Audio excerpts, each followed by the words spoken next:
you should go in front of the microphone. You should actually knock on doors and introduce yourself before it even gets to that point, so they're familiar to you and like what your plans are for that community, because that can make or break your project. This is the Yield Coach Show, episode 43.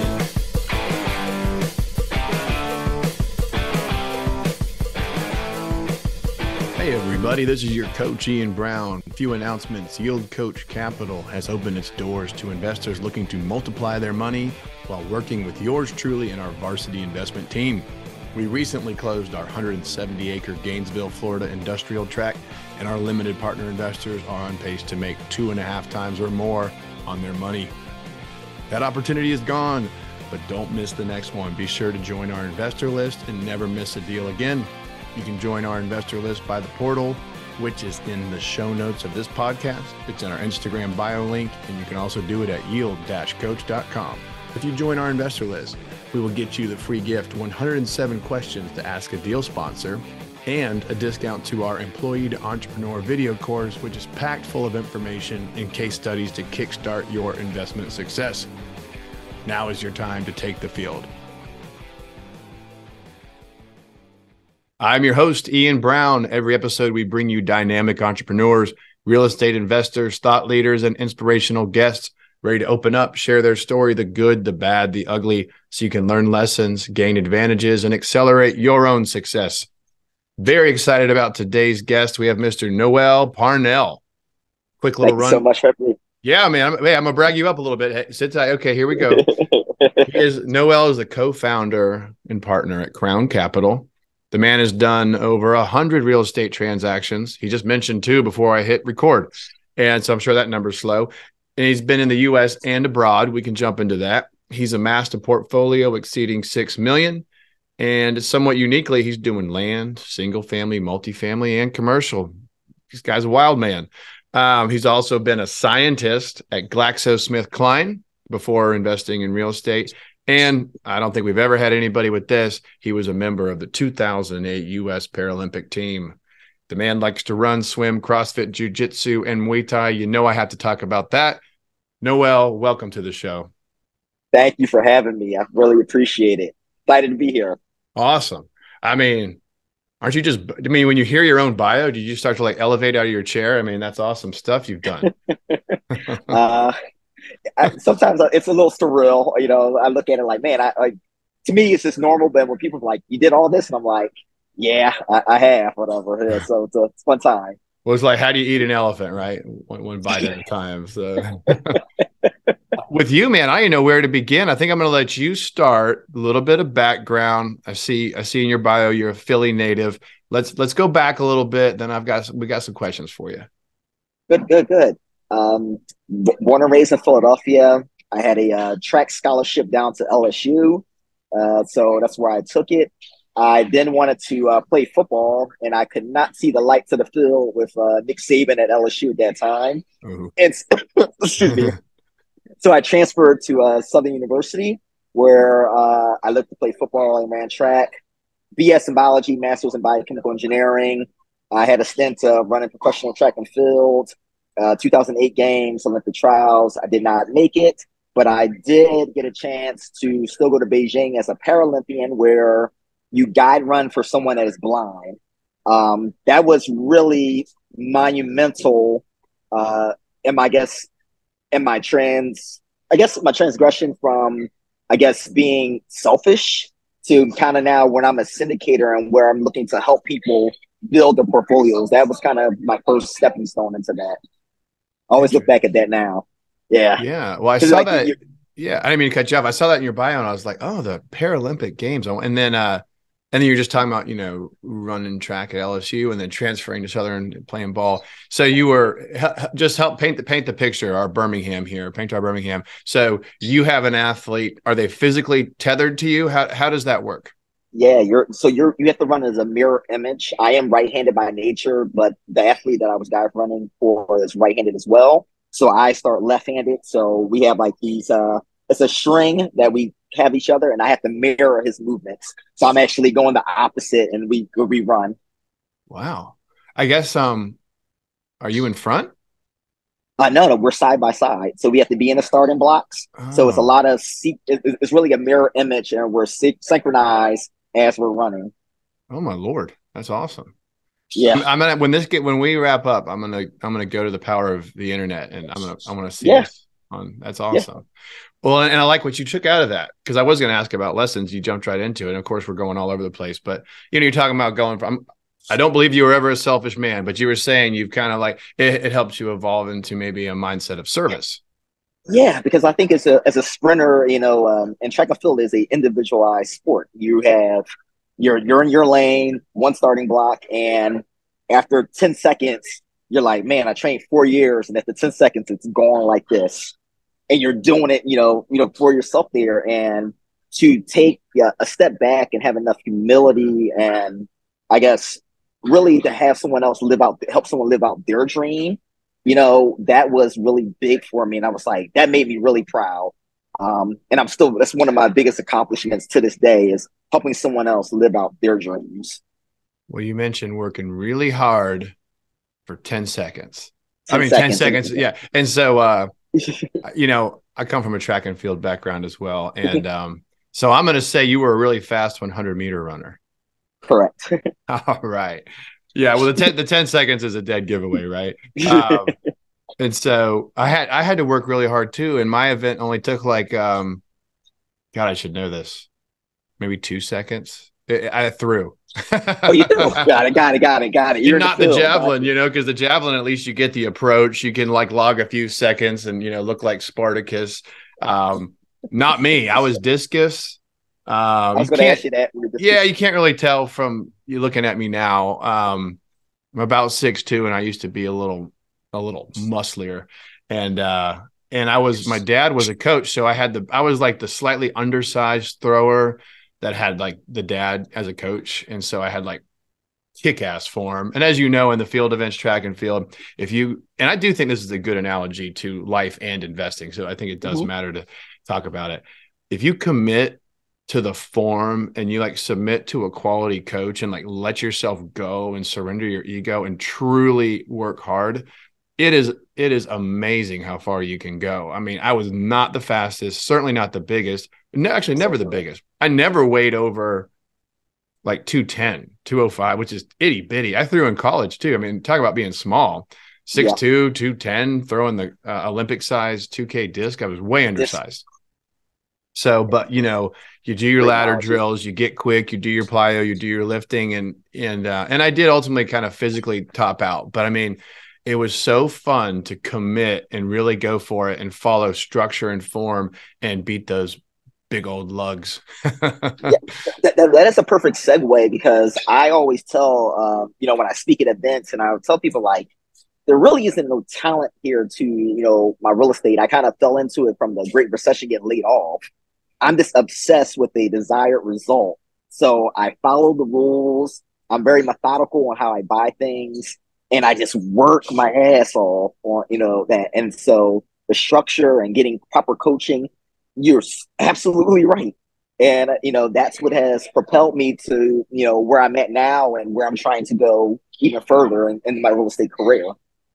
It's interesting, some episodes that haven't dropped yet, but we just recorded, and it's come up a couple times. So people listening to this when it airs, this might be a little bit redundant, but I mean, the power of structure and coaching, how did that, I'm assuming we'll go back a little bit in your timeline. You were a scientist, which I don't know that we've had any scientists on the show yet.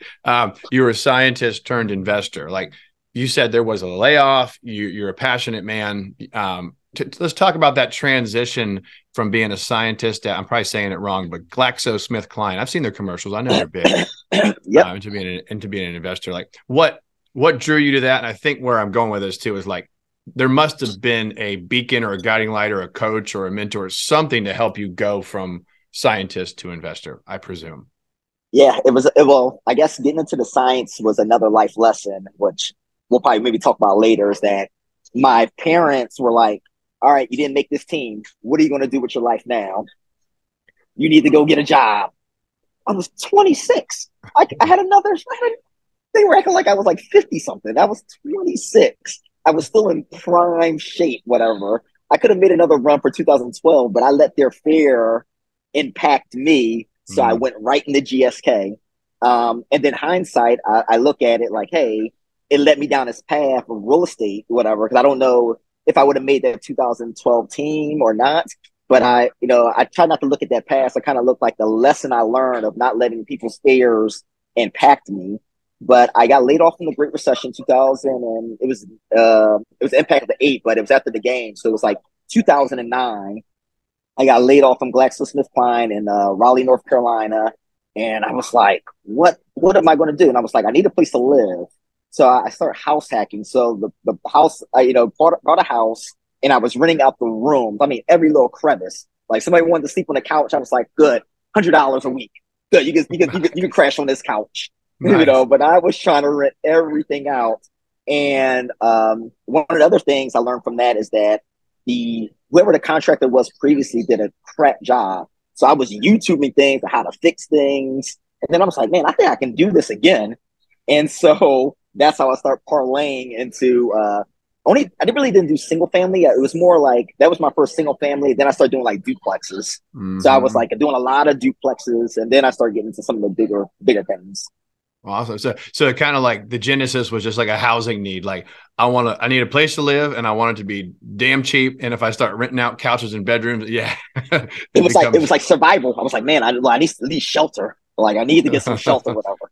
Yeah, it's amazing. Okay, so you're and it sounds like that's kind of how you started to, like, the light bulb went off, and then you started doing these duplex deals. Like, I'm just assuming back then, were you running like much analytics and spreadsheets, or was it pretty simple?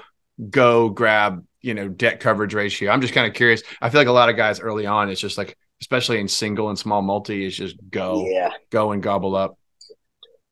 It was just actually, I had no process. My first one I grabbed, again, it was just a single family home. I just like, again, survival, so I rent out everything.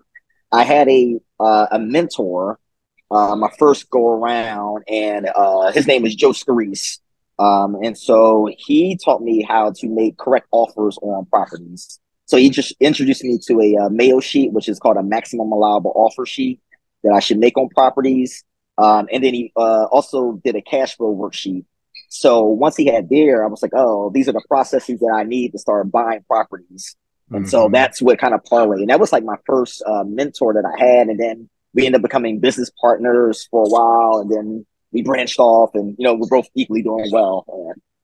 Yeah. And I guess by, I don't, I know what you're talking about, a max allowable offer sheet. It's not a term that that is really in my sphere, but by knowing the most you can offer, and by having a cash flow now, I mean, it might be a bare knuckles analysis, but I'm sure as you started to do it and get in and out of transactions, all those little line items started to really like come alive and take shape, and you knew exactly why they were there. Yeah, because I it never made sense to me.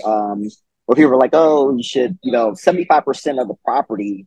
But if I was trying to, this is another thing. I didn't know about the Bird method at first. I didn't know to the Bird method until like maybe 4 years after I was already buying real estate. I was just getting like baseless loans for them after a while, But it didn't make sense when I was like, oh, 75%. I was like, well, I won't be able to get my money back. So I was looking for quality over quantity. So I was trying to buy properties at 50%, 55, buy and rehab them at 50-55%. And that's how I would get the tax-free money at that time.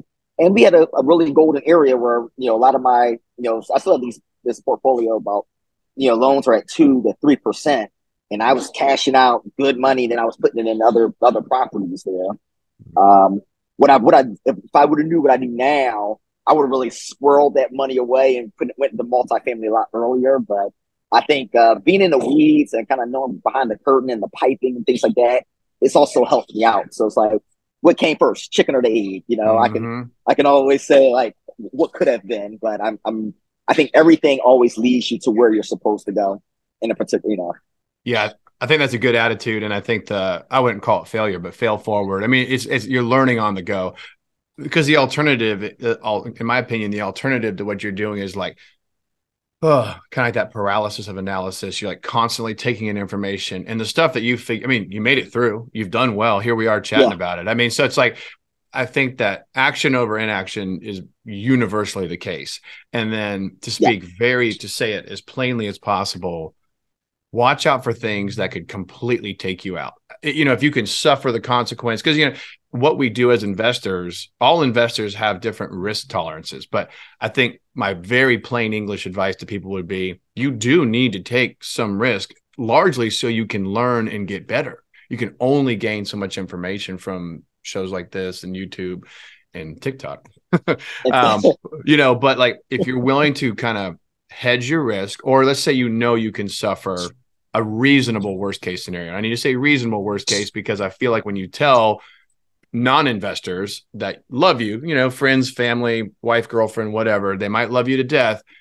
They don't know you in your current mindset. They know like college Ian or college Noel or whatever. And they're like, no, what don't do it. You're going to lose it all. I know so-and-so lost his shirt in fall of 2008. Those are not the people to listen to. But when you have a reasonable worst case scenario and you can suffer it and move on, by God, I really think that should be a green light.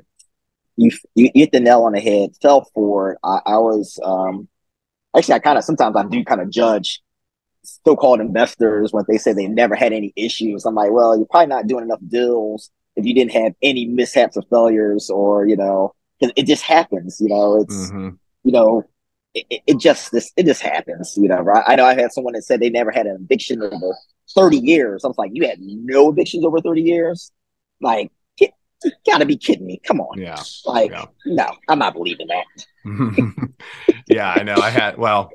I did 14 in 1 year. Now I did take over a property where I didn't place attendants, but hey, I'm not making excuses. They had to go. And yeah, you had to go. Yeah. Well, let's talk. So, I thought it was interesting, in your bio that you're doing, let me see here. I actually drafted a question. So let me look at what I wrote down here. Yeah. Okay. We talked about that. Oh, I know I was curious about somebody going, because I do this, but most people don't. And I have my own reason. It doesn't really matter. Maybe we'll get into it, maybe we won't. But you do land, single family, multifamily, and commercial. That, my friend, is rare. A lot of people go with a silo approach. They're like a black belt at self-storage or office or retail or industrial or multifamily or land development, whatever it is, triple net Walgreens leases. How did you, are you just a curious mind? How did you end up going into multiple directions and having success, which is the important thing? Some people get scattered and can't pull it together. Yeah. So when I look at my real estate portfolio, I look at it as I have a trust now, and then I have a holding company, and I then have separate silos, LLCs. So for me, I have the LLCs is where I'm doing multifamily buildings, where I'm doing developments. Right now I have about 75 units that will be new builds, that will be just new construction, apartment buildings, syndicate. Then it's a silo for the syndications with Crown Capital. And then I have two different other silos for my son, who is, he'll actually be 12 months on May 17th. So when he was born, I started buying him. Thank you. I've been buying him properties. So my goal is to buy him 2 to 3 duplexes and triplexes every year. And that rental income then goes into a UTMA custodial account through Mass Mutual. And I invest into an SP 500 index fund. So I just let that compound interest just go. So right now he has 11 units right now. So that's that silo. And I just buy the small properties for him. And I just let him keep all the rental income, dump. And then the land portion of it is that I'm just picking up cheap land for him. It won't be anything for me right now, but 20, 30 years, I'm looking, that's that portion for him that I'm like, all right, it'll be great for you. Well, he's going to be the richest man in Babylon. That's awesome. He's lucky to have you as a dad. That's pretty impressive. Man, so there's a company, they were on, like, I call it season 1, or episodes are just numbered, but in my mind it's season 1. Yes. And they picked up like 3,000 residential land units, really, really cheap. And they're in Jacksonville, and they have not been in a rush to develop them. It's just sitting there in their back pocket. And when you said that, it reminded me of that. And when they do develop, I mean, their land, they usually do develop. Let's say you sold them, your basis is like negligible. It's like a rounding error. And almost everything's upside, and your taxes are nil. I mean, almost nothing. Your upkeep, Nothing. depending on the property, is almost nothing. So, Yeah, I spend more probably on landscaping than I do on taxes on the buildings or the lands. And what type? So, did you say? Help me out. Did you say you're building 75 multifamily units? You're doing ground up Yeah, right now? ground up, yeah. So I have a project I'm working on in Philadelphia. That's going to be about 42 units. Well, probably between 35 and 42 units, depending on what zoning and municipality and the council people will allow me to have. And then I have another one. That's another one in Houston that I'm looking to do right now. So I have land there. So I'm just trying to get like permission to see what the max they'll allow me to build. Interesting. So, like with your ground up stuff, because that is a big move. You already know this, but for the audience, going from what you were doing to bringing apartments out of the ground, that's a big move. So, my first question would be, well, I know you have the grit, and I know you have the other word, yeah, the chutzpah, and but I mean, I feel like the guys like transition to start bringing stuff out of the ground and go vertical. A lot of them just never turn back. That is the new path. So, um, a little out of order. How are you funding? Sounds like I know how you're finding the deals. You like to find the land cheap. Maybe you got to Mhm. rezone it. Maybe you don't, and then you start looking at building. So, take Yeah. us, if you don't mind, let's hover over one of your new development project a little bit longer, mostly for my own edification. But you pick up your land, and then how are you getting it drawn, funded, built, and then is it a refi, is it a sale, where's the equity coming from? I'm being nosy. Let us know. Yeah. So right now the land purchase was out of my cash. And so I guess the caveat is here that starting out, I probably wouldn't have had the funds to buy the land, but I was buying the land from all the refis that I were doing previously. So I buy the land. I will either go to the bank and work with the state you can do a construction to perm loans. And so I like to work with that, but then I also like to work with the state to do kind of subsidized housing as well. So I'll get a percentage of that housing facility to be subsidized for lower income. I'll get tax credits from that. Oh, you're doing tax credit deals. Anything from the Yep. Anything else? Sometimes I will partner with some of my private money guys that I used previously because they're always kind of looking for some tax benefits in there. And so if I kind of bring them on as kind of a limited partner or a general partner, they'll get some of the tax benefits. And then the operating agreement, once we dissolve or refinance, it comes back to me for myself. Congratulations. I And mean, those, it's kind of yeah. interesting that the private lenders don't even want to. Sometimes I say, hey, you don't want some lifetime equity, but most of them don't. They don't like buying holds. They just want to make a great return on their money, Mm-hmm. which I don't really mind on that percent. If I'm buying correctly, I think it's allow them to eat and allow myself to eat. That's awesome. So, I mean, just for those that don't know, I mean, I'll call them light tech, but the tax credit deals, Yeah, these are not easy. Or let's just say going out and building a home, easier. Duplex, less easy. In Jacksonville, where I am in a lot of Florida, once you go over 2 units, you're in the commercial building code versus the residential. Now oh you have, really? yeah, so now Oh you have fire suppression, you have like 10 set plan review, versus doing a yeah, 1 or 2 unit at least in Florida, at least where I am, you can go in with simple residential drawings for up to 2 units. You go 3, 4 plus, and this is why I'm gonna try and be brief. This is why in my area you're not seeing a lot of new like quadruplexes or that like small entry level multifamily. It's also put positive pricing pressure on those old 100-year-old quads sitting in good neighborhoods.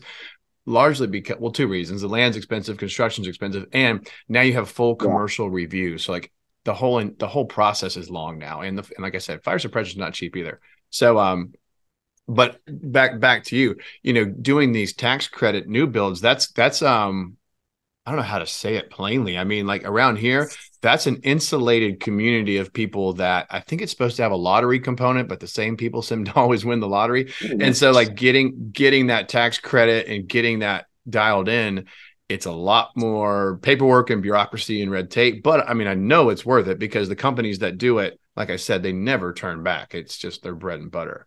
So Correct. It is a long haul, and I always say you should have a good team between your real estate lawyer, your CPA, everybody should be working in kind of cahoots with you on your progression. And I can only speak for, Philadelphia, which is, they're rough on like timing, so that was one of the perks of buying the land myself, because if I'm using private money or the bank, that interest would incur immediately before something is approved. It takes a while for drawings to get approved.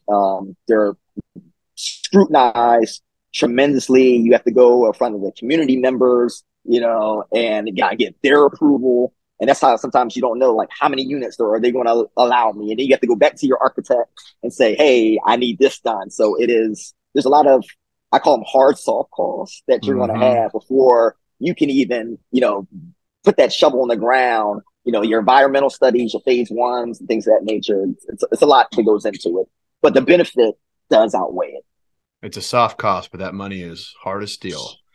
Yeah. I sit on Jacksonville's planning commission, and I'm in somewhere in year 4. And so I've seen a lot of applications, and I feel like you would be one of the guys that would get up to the podium and do your own, I'll call it advocacy.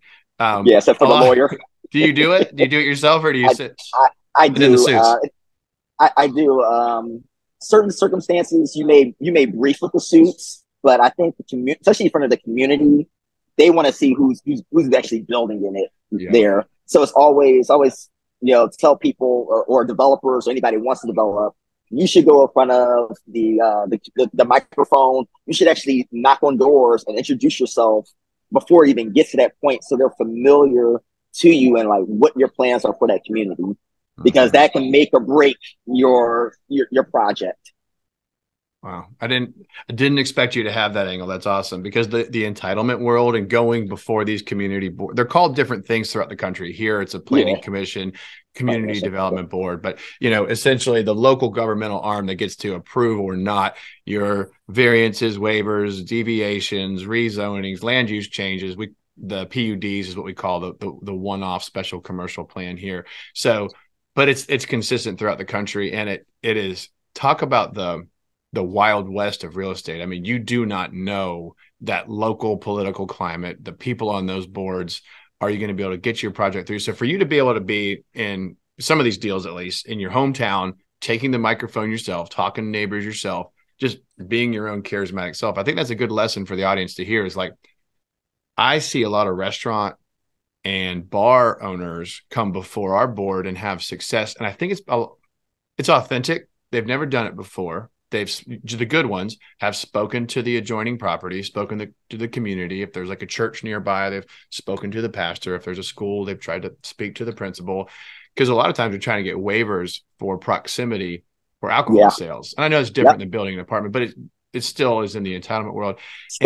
And there's something about the guys that are up there themselves that have talked to the neighbors and that have, whether it's a support letter, the gold standard is like the pastor or principal actually shows up.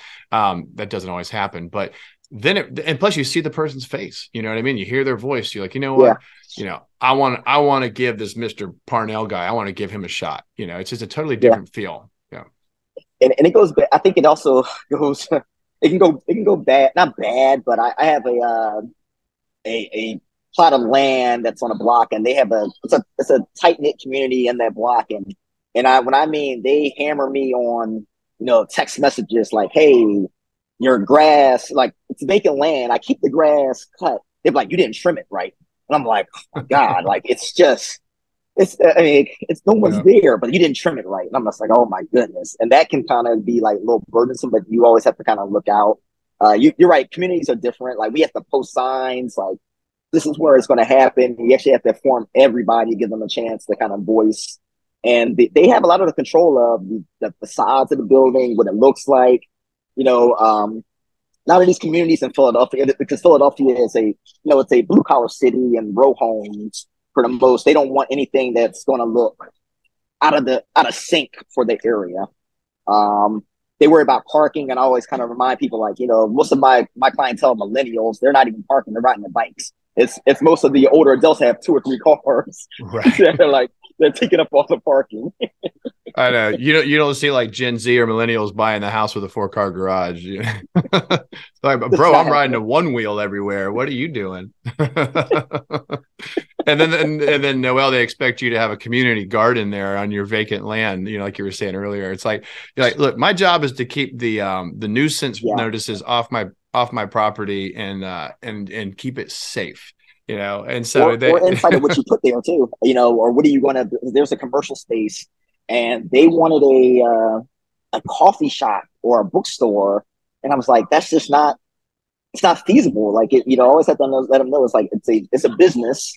And so, yes, the commercial state, it won't make sense to put a coffee shop in this neighborhood.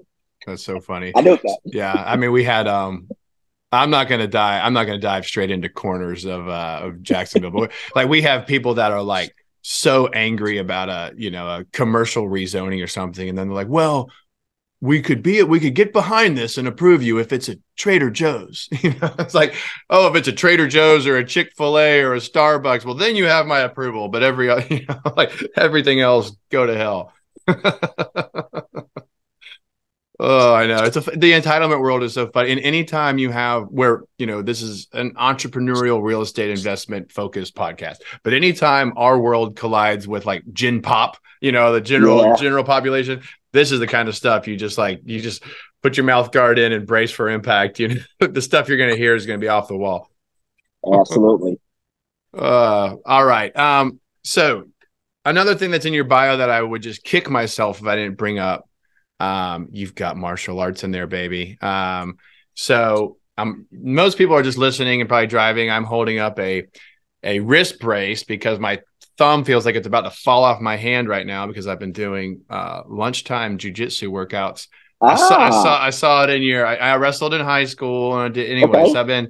I've been training off and on for a little while. But anyways, tell me about it. I know you have other stuff in your bio, but I got to ask you about your jiu-jitsu training. Where is it right now? So right now, it was done at Daddis. Now it's just actually a group of guys. Daddis, actually, the owner, Brad Daddis, actually got sick and kind of faded away. But a lot of us guys, we're doing open mats right now. And so we'll do gi or no gi. I wouldn't say I'm the best. I'm only a white, two stripe on my white belt right now. If I had the test. But I love jujitsu. It makes you think, because it's not about who's the strongest, biggest, toughest. It's about flow. It's like I always call it human chess. It is. You're like, how can I predict the next person's movement without, and be relaxed while doing it?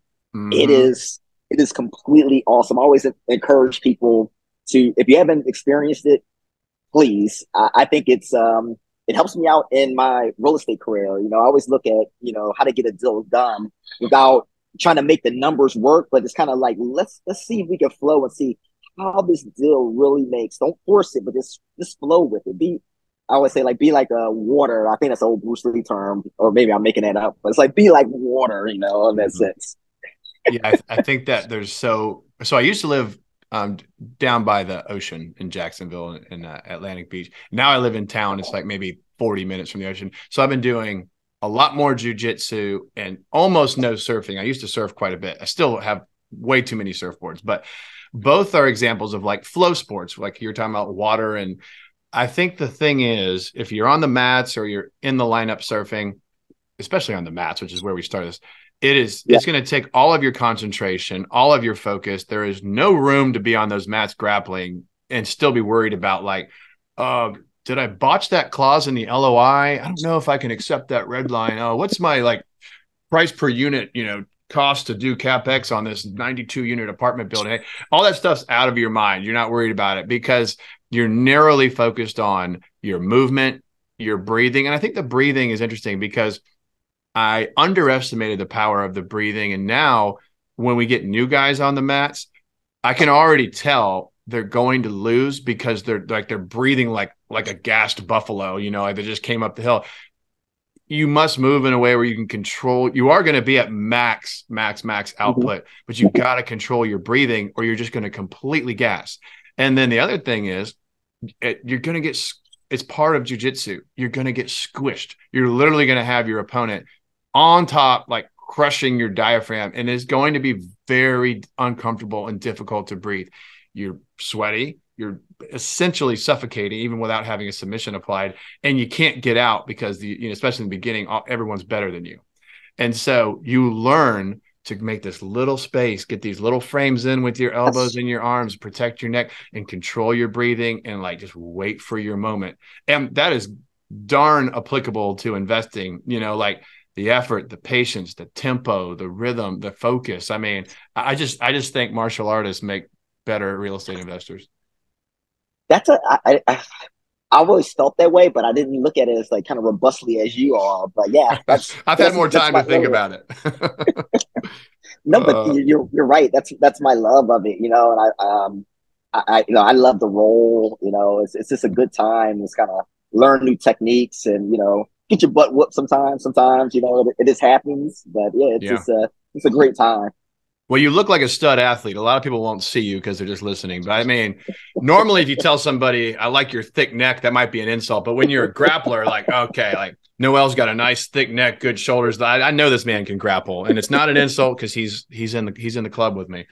So the ultimate, the cauliflower ear, that's like the gold standard, right? Gold standard right there. I don't have it. I'm pulling my headset off you, but I mean, there's nights where I'm like, maybe I should just rub on my ear for a little before I go to bed. I need to get that cauliflower ear, baby. Start intimidating some people.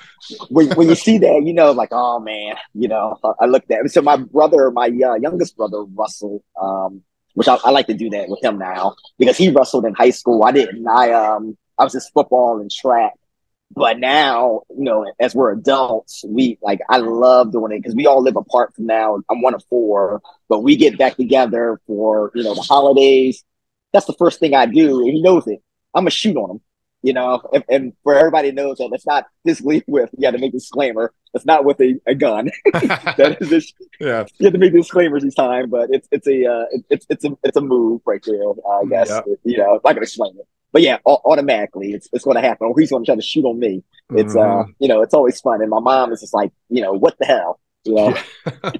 I have three little brothers, and we were the four of us were just like constantly messing with each other and wrestling, and we didn't know any moves when we were kids, but it's just like like noogies and like basic head and arms and just essentially like dogpiling and squishing the weaker brother, which is probably not healthy, but there was no one to stop us in the 80s. So let's talk about what are you working on right now, and then let's go from like right now, because before we hit record, sounded like you had a couple of exciting deals in the hopper, and let's go from what you're working on right now to kind of a little bit of goal setting discussion. Where are you taking this? So right now I think I have about maybe 2 to 3 more years kind of within syndications, and that's just pulling money where I think I'll get at a certain point. Well, I know I will because I have the goal set right now. If I'm parlaying the properties properly and refinancing, I'll be able to do this one quality deal a year and just keep parlaying it. I know how much I can sign for, on loan status. It's always a one-to-one situation. If you're any commercial loan, you have to have the value of the building need to be that value of net worth, or sometimes liquid, or you need a KPR sponsor. But syndications, it's great, but it's a different level of anxiety that you have when you're protecting someone's nest egg. And I take that very seriously, and it wears on you because I'm very hard on the property managers, but I'm protecting something that's dear to me because it's my investors, and most of my investors, I know them personally. I have some accredited investors, but those investors I actually know personally. Again, we haven't really done a deal where we're advertising a accredited investor where I don't know folks and just looking at the numbers. Our community are people that we know and they trust us, and so not that it would take any personal off of that, but I just want to make sure I'm delivering on that return and protecting that because that's their livelihood. I can't play around with that. But it's a certain level of anxiety of that right there when it's just your money, and then when it's your money and someone else's money. Because we always invest in our own deals that we ask people as well. We have our own skin in the game as well. So I can't see myself kind of, well, yeah, I have all this gray hair now, probably within that last, year and a half that I got from, trying to stabilize properties. So currently right now, we're a GP in 156 units. It's 92 units in Lubbock, Texas, and 64 units in Louisville, Kentucky. So right now, those were purchased in December. And so right now, we're in the stabilization of that portfolio. Also, LOI was just accepted for another 70 unit in Lubbock. I was there this past Tuesday, kind of walking down, meeting the new property managers. And one of my most exciting things is that I purchased a 20 unit for $5,200. This actually went is actually the HUD was actually signed in April, but I officially kind of took over the building in January. And the story is crazy. I was on a plane from Lubbock, Texas. I was in Lubbock, and they had a storm. It was January 26th. So winter storm there. So, anybody go to Lubbock, I'm trying to go to Houston for a mastermind. Robert Martinez, mastermind, apartment rockstar guy. He's kind of big on social media. I missed the flight, and so I get stuck in Dallas, and I get on the late flight, and I hear this woman, gentleman talking about an issue about a building. And I say, hey, I do real estate, and on that flight, we make a handshake deal that I'll take over this building. And guess what? I'll get that. The property manager wasn't paying the woman. So it was in a trust, and her husband passed away, and her husband handled the business, and they just stopped paying her for a year. So I was like, you know what? I'll fire them. I'll get it back on track, and I'll do it. So January 26th, this happened. Got there the 27th. We go there. I'll tell the property manager, like, hey, this is the owner. This is the owner. You're out of here. And so now I have to go ahead and, get accounts set up, get everything ready to collect this rent, let the tenants know, like, this is where the rent is going. So essentially we did what they call it's kind of a part of financing called a subject to deal. Yeah. So what I did was I took over the property, the HUD and everything, but we're still paying the mortgage. And so I stabilized the property, paid the taxes. I started doing renovations. This was a very risky deal. This is all before the HUD was even signed. This is off of a handshake. Ooh. And this is sometimes you have to have, it kept me up at night. I'm not going to lie. I was like, what if because she was based in LA. And I'm like, man, there's so many different things. I was like, I understand we had a handshake deal, but like we were getting the lawyers, getting the paperwork set up and things of that nature. And I was already full steam ahead. I stayed down in Houston. And I was just there like, all right, let me go ahead. Let me renovate this unit. Oh, they weren't paying taxes. Okay, let me pay this. So I had to come out of pocket almost 38 grand, pay the taxes, whatever. What is their insurance? Like, oh, the property manager wasn't paying their insurance. Great. So now that, I have to pay that. That was that was actually high for that building. That building was 18 grand. And that's because Texas had all those storms. Oh, yeah. So the premiums for insurance are going up anyway, but it was extra high for that size of a building. And so I'm like, all right, where's the rents? $750, who's delinquent? So I'm going through the rent roll, and I'm just like, all right, door to door, how you doing? This is me. And one of the particular things of why I love red states is the 3 days pay or vacate. I always invest in red states. I do have a portfolio in Philadelphia land, but I'm not purchasing anything new in Philadelphia. That's things I already have. It's just too, I don't want to take this personally to anybody. It was just too liberal for me where, it was just, it's not landlord friendly, but I would say not even landlord fair. I'll get on to another situation of how I was doggy paddling through the pandemic where all my mortgages were auto debited and my tenants didn't have to pay, so I still had to come up with it. But, that's another win, another story. But I love the red states, the 3 days pay or vacate. I'm like, hey, let's do this. I'm looking at your deal, your lease ledgers, and I'm also looking at the area. The area for these 2 bedrooms, the max you can do in that area was $1,250 per unit. I was like, I'm not going to raise them up that way, but I start raising everybody up to $955. So I'm just on a trajectory right now for the people that were already like paying the rent. I didn't raise them $400, but I did raise them to $200.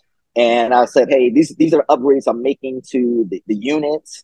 You know, I'll go ahead, change over some light fixtures. I'm putting low flush toilets in. So I'm spending a ton of my capital already into the building to get it stabilized. And at that time, I don't want to quote it wrong.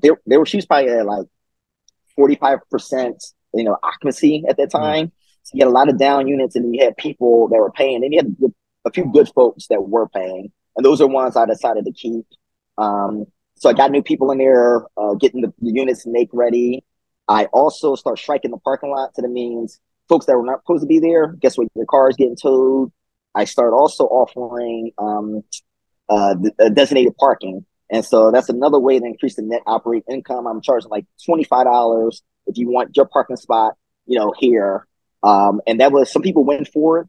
And then one of the things that you can do to get people to do it, I was like, hey, I'll give you, like, my new tenants that didn't want to go for it. I'm like, I'm going to give you this parking spot right here in front of your unit. It'll be free for 2 months. Let me know how you like it. It's a gateway drug. Never fails. It is.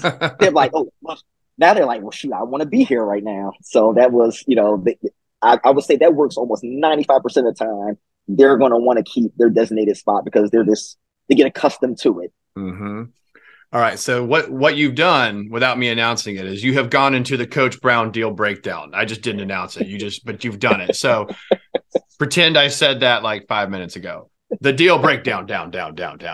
Okay. So we know how you found it. It was a handshake on a plane ride. You overheard distress and your ears perked up. Boom.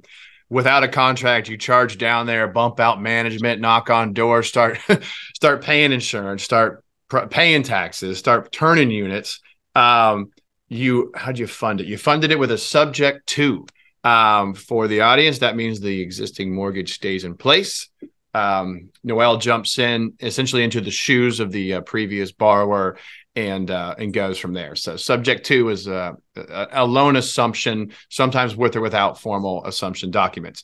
Now, on the pricing side, just for my own clarity, what was the balance that you assumed on the apartment? 1 million, 1,200,000. So what actually 1,200,000. That was the balance on the property there. Okay. And it's how many units? 20 units. That's what I thought. Okay. Yep. So you come in at a good basis and you're spending, you know, like you said, $5,000-$6,000 immediately just to damage control. You know, you don't want to lose it to a natural disaster, and you don't want to lose it to back taxes, and you got to start cleaning up. Okay. We know what you did. You told us about that, from the creativity of the paid parking to the unit turns to the door-to-door bumping rents. And just real quickly, where were the rents and what are you achieving now? So the rents were around $750. So right now I have an average of about $955 right now. Okay. Rents, and then with other income as far as the parking, designated parking, and valet trash, I'm getting extra income from that. Nice. Okay. What's funny is this reminds me, I did a 28 unit deal for just under $1 million. It was before things got crazy. And I did some of the stuff you're talking about, and I moved the rents close to what you're it's funny. I know exact. I feel like I'm living that deal. It's just the right, it's just the right size, just the right numbers. You'll make a nice return. That's awesome. Yep. Okay. Do you have an exit plan? Is it a hold forever? Is it a refi? Is it a sell? What you going to do with this puppy? It's going to be a refi. So I've been talking to a couple of the brokers, Mercadia. I've been talking with them right now. And then also been talking to some of the smaller credit unions that are within Houston, Texas. I was going to people probably know this here in the news. I was in the process of refinancing it with First Republic, but we all know what's going on with First Republic right now. So that kind of went down. I had to kind of start the process all over again. But I was really trying to get a solid T3. Because the property manager before me wasn't keeping proper documents. So I needed to put a proper T3 and have an account so they could see what's coming and going. So I was just really trying to put together a proper paper trail for my potential lender.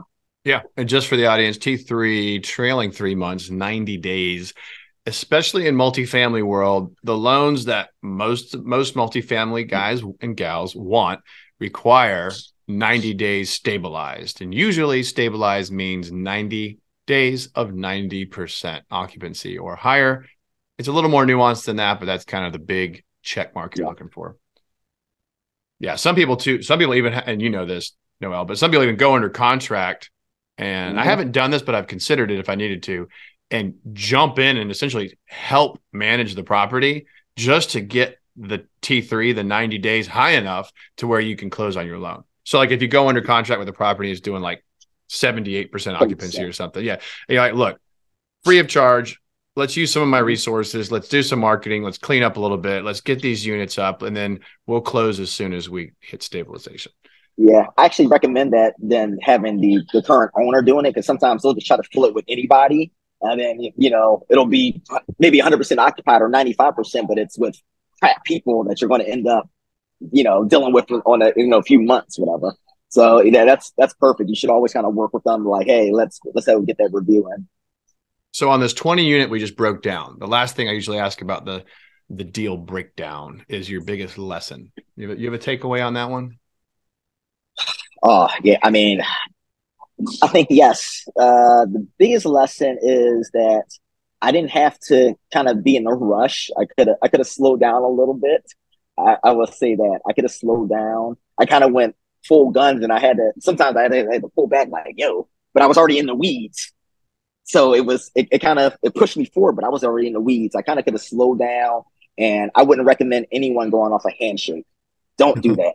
It could have ended up very badly. Luckily, she was a woman of her word, and I've been, a man of my word, and I'm always, paying that mortgage for her, and took that, that issue off. But that could have ended up very, very badly, because I was already putting money in it, and I have no contract, nothing that says nothing with the building. It was just a handshake, well into like maybe, we didn't get a contract, an agreement, maybe like 45, 60 days until, this is like January, maybe like March, we actually had something formalized that I was signed with the lawyers. And I don't want to put words in your mouth, but I bet you were guns blazing, not sleeping, going super hard because you knew in the back of your mind, like, man, this is on a handshake. Like, I need to get this thing over the line. You talk about anxiety? And what? The money? I wasn't scared, but I'm like, I don't want to curse, but I'm like, oh man, this can go really bad. Like, I need to, kind of stay in contact with her, how we're doing, making sure you do understand the due on sales clause. Like, you have to make sure doing that. Like you mentioned it, whether you're assuming it formally or informally, you have to let them know, like, you're like, it's a great chance that it may not happen, but it could happen, and so, you have to go out and do these formalities. And even with the title company and the lawyers, people are dragging their feet. And I'm just like, come on, we got to move. We got to move. Yeah. I will say, I think most of the audience knows I am a Florida attorney. I stopped doing title and escrow to be a full-time investor, but 7 years of that work. And when it comes to stuff like that, I tend to say, like, here's what we said earlier. If you can stomach the risk and the downside and it has tremendous upside, then go for it. We talked about that earlier. I think from what Noel's saying, one piece of advice I would say is, like, maybe have like a 1-page, it could be an LOI, because especially in the very when I say beginning, I mean like first 24 hours, like right away. Because there's this weird time where it's like, okay, there's excitement. It's like a honeymoon, and there's relief from the seller. Noel shakes the people's hands, on the airplane or whatever. If there's like a DocuSign or a very simple way just to outline like a term sheet. Now, ideally, you want a full purchase and sale agreement. However, at least there's something there to where, like, a good lawyer might be able to construe you had a meeting of the minds and consideration and blah, blah, blah. So at least enough to put them on the hook. My advice would be have a very straightforward, easy to digest LOI or similar that you could comfortably get in front of a seller or owner like right away. Because there's this weird time period where if you don't do it in the first like day or two, and then you fall into like Noel's talking about, you're at the property, you're knocking on doors, you're turning, and you're like, oh God, like now I'm almost afraid, like, because if I send that document out and they like maybe like misremember what we talked about, are they even going to sign it? I got my pants down, I'm pregnant over here with this deal, and so it's just it just gets a little awkward. So I'll leave it at that. If you can get a document in someone's hand right away, do it. Yes, absolutely. Couldn't said it better. That was probably the worst part of it. I had complete faith on operating the building and setting that up. It was just like, oh, are they going to like change exactly everything you said? I'm not going to reiterate, or echo it. But yes, that was the most kind of crazy part for me, or the anxiety part. Yeah, these people get amnesia. Oh, 2 weeks went by, and all of a sudden, no, I don't remember any of those things we talked about on the airplane. You're like, oh, convenient, because I've already been paying your mortgage and just paid your taxes and just paid your insurance. And yeah, I feel like I'm in your shoes on that one. All right, we're gonna run through some quick fire round breakdown here. Most impactful real estate or business book that you've read or consumed? I wouldn't call it a business book. It's Tony Robbins' Unshakable. Nice. That one right there was very. I still love that book. There's a God, I'm going to botch this, but I've said it before, but essentially the number one thing the entrepreneur needs to do is have an invincible mindset. And I think when people talk about like your Tony Robbins or more of your mindset oriented books as their top, like I could tell from this interview, I was like, I wasn't gonna be surprised if you knocked out like a killer, like vision and mindset book. That's great. What do you do when you're not smashing all these professional goals and buying your newborn children a bunch of units every year? I would say it's definitely the time, and I have to go back with this chasing mountains and peaks, and then also realizing the freedom of time to be with my son, and mixing that with I love crossfitting, I love rolling, I love indoor rock climbing. I'm a big sports enthusiast, so it's like, all right, divvying up that time and then really time blocking, like, hey, I'm up at 4:30 every morning, and I kind of work out, and I'll do some midday rolling with the guys and ladies. It's a both gender sport, but I normally shut down work around 5 p.m. and I'm like, that's it. I don't want to take any calls. I won't look at the email. I try to be present for my family. I kind of caught myself like always being at dinner and looking at this or responding to every text message. And now I just say, no, plug the phone up, disengage, and actually be present with my family, be engaged with my son, because, it's important to, for the goals, but that's just important right there, that I show them that they're just as important. And I love them. And sometimes that kind of gets, I had to learn that, whatever. No, that's awesome advice. I think that a lot of the entrepreneurially minded people, they're in the future in their mind. They're rarely in the past, which tends to make them not depressed. But when your mind is in the future, it tends to make you anxious and like not fully engaged in the present. So I think your advice is completely well taken. Gotta be in the present, All right. Lastly, where can people find you, connect with you, learn more about you? I'm LinkedIn. That's my playground. It's Noel Parnell, as simple as that, on LinkedIn. Also crowncapitalcorp.com. That is the website, but I'm always on LinkedIn. You can probably find me on Facebook as well. I don't really kind of on there often, but LinkedIn, I'm there often. Yeah. Awesome. Well, Noel, it has been so much fun sharing this hour with you. Everybody, I hope you enjoyed this one. It's been great. Share it with a friend if you think they can benefit from it. Make sure you follow, rate, and review on whatever podcast platform you are enjoying this. It makes a huge difference for us, allows us to bring better and better content.